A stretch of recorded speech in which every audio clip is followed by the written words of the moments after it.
All right, good evening, everybody, and welcome to the Black History segment tonight for On Time Ministry. So, this is going to be a very short one. So, tonight I'm going to go over a few names today. So, the first one that you see on the screen is Mayan Philip Clark, which was a psychiatrist. The next one you see is Maxine Clarence Maybert Jr., which was a psychiatrist. The next one you see is Frederick C. Hall, which is a psychiatrist as well. Okay. And these names that you see here, everybody, will be posted in the comment section of this broadcast. Oops, sorry, I went backwards.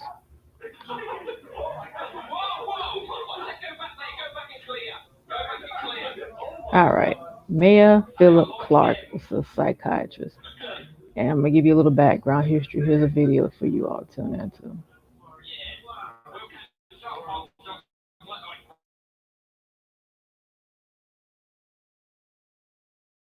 Mamie Phipps Clark was a revolutionary psychologist who studied racial influences of segregation in young children.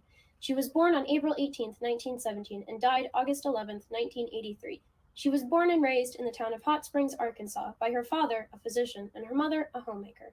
Clark herself described her time in elementary and middle school as being enjoyable on all accounts, even with segregation, because she had always simply enjoyed school. Her childhood was just fine, in her words, and she doesn't remember any specific point in which she really felt hopeless for her future. Her high school years are undocumented, but we can assume they were mostly the same. Clark's years in university is where her life began to lead to the research that made her well known in civil rights history. Clark began with many scholarship opportunities to many well known universities and chose to go to Howard. Between 1934 and 1938, she majored in math and minored in physics. In Howard, she met Kenneth B. Clark, another man of color who was majoring in psychology. They later married, and Kenneth convinced Clark to go back and get a psychology degree because of her interest in child development. She caved and ended up being one of the first black women to get a PhD at Columbia University in 1943. With her PhD, Clark's research focused on racial bias consciousness in young children within the school system, and a lot of her research was conducted in the 1940s, which is where the civil rights movement really began to shine. One of her most important pieces of research is known as the doll test, where Clark and her husband worked together to test over 250 black children within segregated and non segregated schools between the ages of 3 and 7. They were presented with two dolls, one black and one white, and asked to pick one based on a series of questions. For questions such as pick the doll that looks nice or pick the good looking doll, the large majority picked the white doll. When asked to pick the ugly doll or pick the bad looking doll, the same large majority picked the black doll.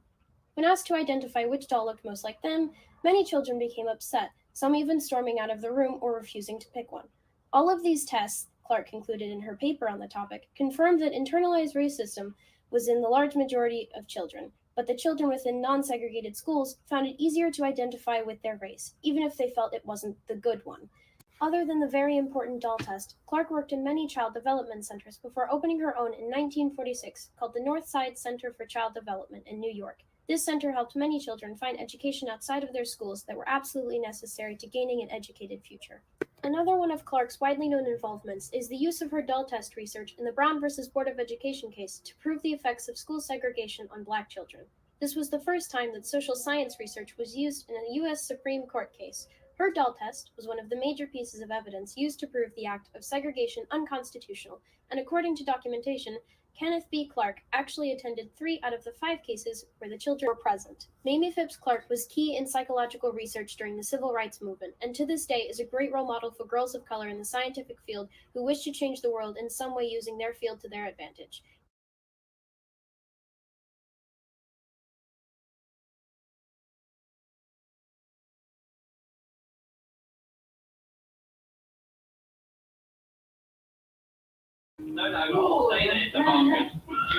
All right, everybody. So the next one we're reading is Dr. Malcolm, was the founder of the psychopathic psychotherapy method, radical behavior therapist. Through his work and therapeutic methods, Dr. Malcolm explored emotions and behavioral self-management.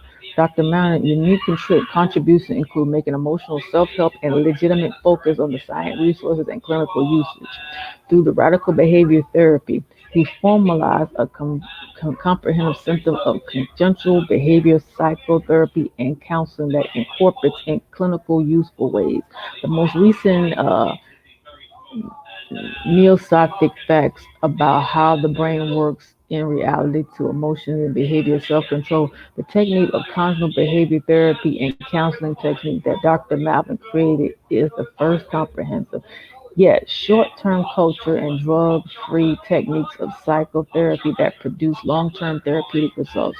In addition to offering books for health, physician therapy, and counseling, Dr. Malloy has written four pioneer books that describes his method of emotional self-help, calling the radical self-counseling. Maxine Clarence Mara Jr. Was the first American psychiatrist, author of several books on emotional behavior and self-management. Elective Distinguished Life Fellow of the American Psychiatric Society Association and recipient of the Lifetime Achievement Award from the National Association of Cognitive Behavior Therapists. He is founder of the method of psychotherapy called radical behavior therapy, the emotion of self-help techniques called the radical self-counseling, and the self-help alcohol relapse prevention treatment method. He was Emperor Professor at the College of Medicine at Howard University in Washington, D.C. Born April 24th, 1932 in Pensacola, United States, and died August 28th, 2016 in Alexandria, Virginia. All right, the next one we're getting ready to share is about Frederick C. Lewis Hall.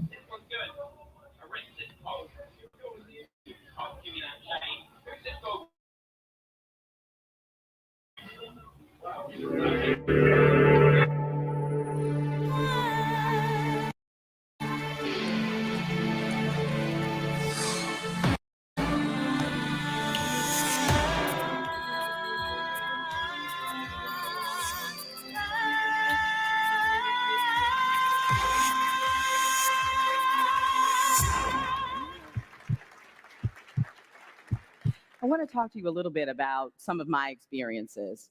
And I also want to offer you a bit of a challenge before my talk is over.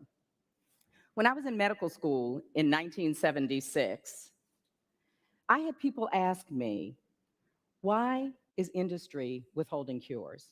In fact, 1 in 4 Americans believed at that time that the pharmaceutical industry was withholding cures so that we could make money off of treatments. Since that time, I've done frontline patient care. I've been in academic settings. I've worked in research, and I've worked in the biopharmaceutical industry at large companies and small. I honestly had thought that belief had gone the way of the lava lamp and 8-track tapes, but not so. Still,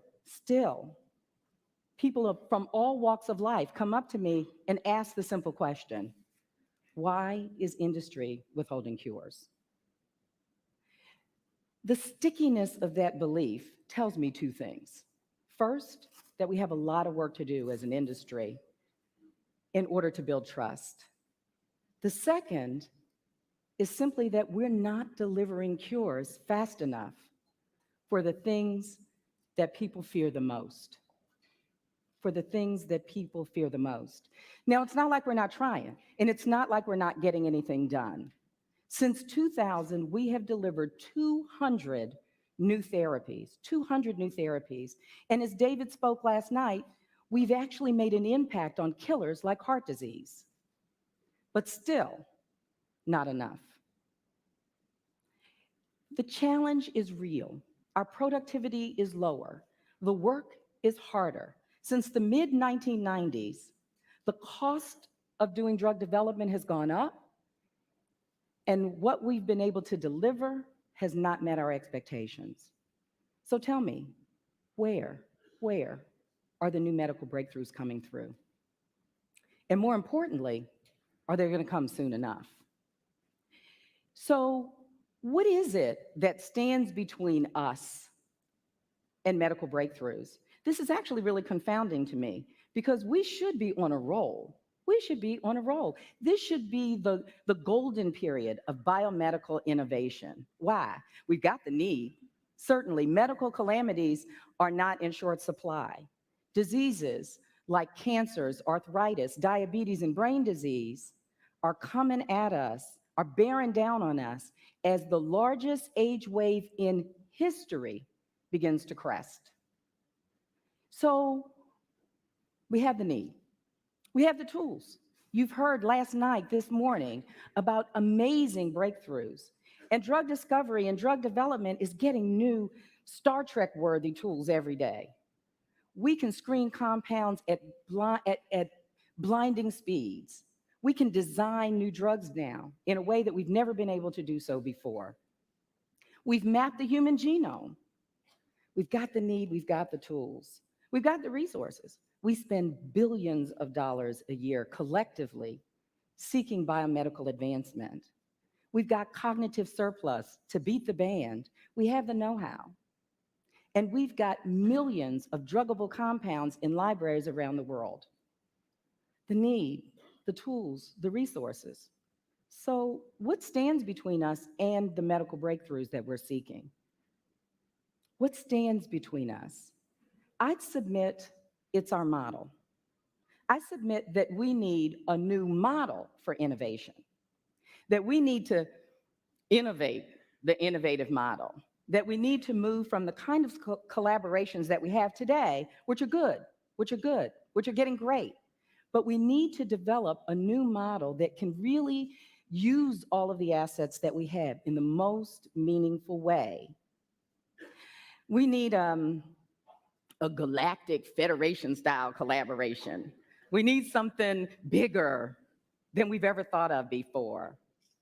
Let's call it meta collaboration. What would meta collaboration look like? Meta collaboration would give us the linkages to the tools, to the information, to the knowledge that would allow us to problem solve in an immediate and profound way. A meta collaboration would give us an opportunity to make a difference in the way that we took things forward. It would get us to the next level. Meta collaboration would allow us to swarm problems and come up with our solutions faster than ever before meta collaboration. So what else does a meta collaboration offer to us? What else could we actually do with this? First of all, let's talk about the way that we're collaborating now. We do collaborate, and I want to make sure that we acknowledge the movement in what I believe is the right direction. But our collaborations continue to fall just a little bit short. We are still in the redundant networks that we usually serve in. I laughed last night. I said, ooh, I got to tell them all the LinkedIn hookups I have. I am really a meta collaborator.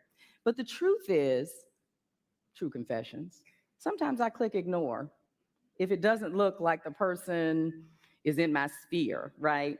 So if it isn't a name that I recognize or a function or an expertise that I recognize, and you all do the same thing. Networking experts tell us that we generally have redundant networks. We network with people who network with us. We get together with the people that we know who know us. So what would it take to break those boundaries down? What would it take to, in biomedical research, not only tap into our known experts, our usual suspects?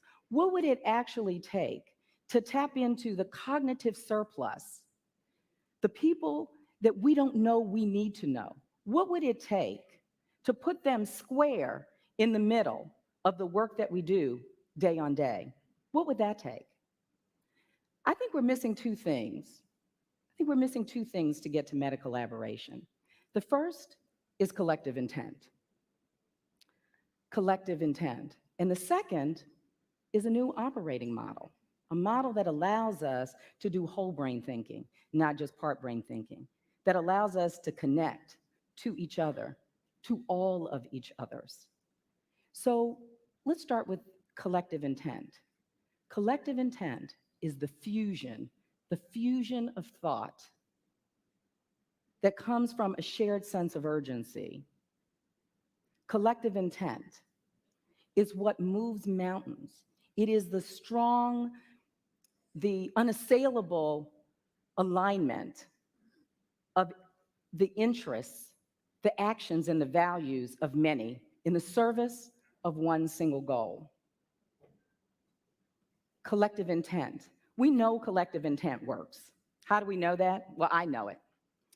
The picture that you see here is my uncle. And the smiling face with the little headband, that would be me. My uncle was laying in a rehabilitation hospital for a year. This is the early 1960s. He's recovering from a spinal fusion, laying there in a whole body cast, a year in a whole body cast. The cousins are there, sneaking in peppermint candies and praying for his speedy recovery. My uncle was struck by polio 40 years prior to this picture. The cousins, oblivious to polio, because by the time this picture was taken in the early 1960s, polio had all but been eradicated in the United States. How did that happen? Sheer will, collective intent. It was the collaboration between governments, researchers, academic institutions, and pharmaceutical companies. It was driven by a grassroots effort, the March of Dimes, and enabled by heroic families that were willing to test the experimental vaccine. Collective intent. We didn't stop there. HIV/AIDS, 1981, we characterized HIV. 7 years later, we had a treatment. Today, 60 more. Now, this was an interesting collaboration. The usual suspects, if you would, in biomedical research and advancing healthcare, but we introduced a special sauce this go round, the patient advocate. Those who were previously excluded from collaboration actually became the catalyst for new drug discovery and development modalities. Collective intent, we know that it works. We know that it works. But out of this collective intent, what do we have? Exceptions. These were episodes. What if we could make collective intent steady state? What if we could say, I've got a collective intent around this. We're going to make this happen. What if we converted our energy into a do? My husband always says, you know what, I don't want any more ideas. I want some I doers. So where are the I doers on this collective intent? How do we move this forward? I think that there's an opportunity for the model to help us. So let's get in a collective intent, but also let's add a model that makes us available to the solutions that already exist. What would that operating model look like? It would be intentional. It would be smart. It would be intellectual. It would be all about collaboration, meta collaboration. How would the model work? How would you build? How would you invent something like that? This is all about innovating the innovative model.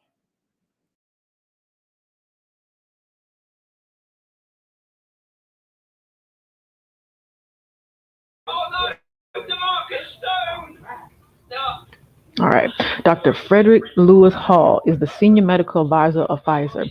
Trained as a psychiatrist, she has held leadership roles in the AMIC medical resource frontline patient care and at global biopharmaceutical companies, including Pfizer, Vexing, Bristol Myers, Squibb, and L. Lilly. Prior to her work in the industry, she led resource projects from the National Institute of Health and was the vice chairperson of the Department of Psychological at Howard University College of Medicine.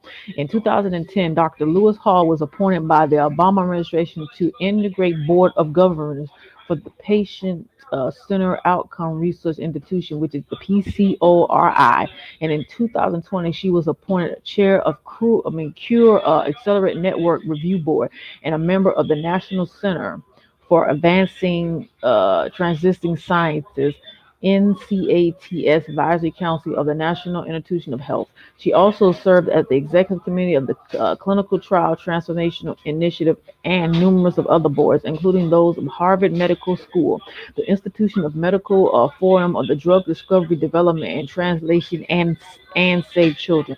Dr. Lewis Hall has been named as one of the top influence women in the corporation America in 2020 and was selected as the Healthcare Businesswoman Association in 2011 Woman of the Year. Okay. All right, everybody. Thank you all for tuning in to this Black History moment. This Black History concept tonight was talking about the mental health aspect. And the three people that we talked about this evening kind of iterate what I wanted to spotlight on this platform. So next week we'll come back. Next week we'll have about 10 people that we're going to be talking about too. And also we're doing another Black History Moment for Children's Ministry as well. What we're going to do with that one is we're going to do the Children's Ministry Black History PowerPoint next Tuesday at 7 p.m. That way, everybody can get a chance to watch the replay or watch the live on YouTube. If you have not subscribed to On Time Ministries platform, On Time Ministry now has four Instagram pages as well as four IG pages. It has one Facebook page, a group page for each ministry besides the Love Ministry and the Children's Ministry. Ladies with Voices have a Facebook group page. Gentlemen's United Ministry has a Facebook group page. The True Salt to 1000 has a Facebook group page. On Time Ministry has the ministry page as well as the main page to kind of reiterate everything that's been shared. We have the On Time Ministries YouTube channel. We have the True Salt 1000 YouTube channel. We have the Ladies with Voices YouTube channel. We have the Gentlemen United Ministries YouTube channel. We have the Children's Ministry and Youth Ministry YouTube channel combined together. Okay, so make sure you subscribe to all of those different platforms, everybody. We have On Time Ministry IG page. We have a True Salt 1000 IG page. We have a Ladies with Voices IG page as well as Gentlemen's United Ministry IG page. This platform has expanded to its horizons. Also, two anchor podcasts are done every Monday and Tuesday at 7 p.m. Taking care of your well-being as well as what is your next move from 7 to 7:30. Lately, it's been coming on later because I've been doing the 21 days fasting and praying. Services for on-time ministry is at 2 p.m. Little Angels at 1 p.m. Baby Angels and Guardian Angels 12 o'clock and 12:45 p.m. Okay, so everything is rigged. Women's Ministries services once a month. Ladies Ministries services once a month. Gentlemen United Ministries getting ready to start their first Men's Day services next month. I'll let you all know that. But each month, every ministry has its moment. Children will have their day to be doing services too.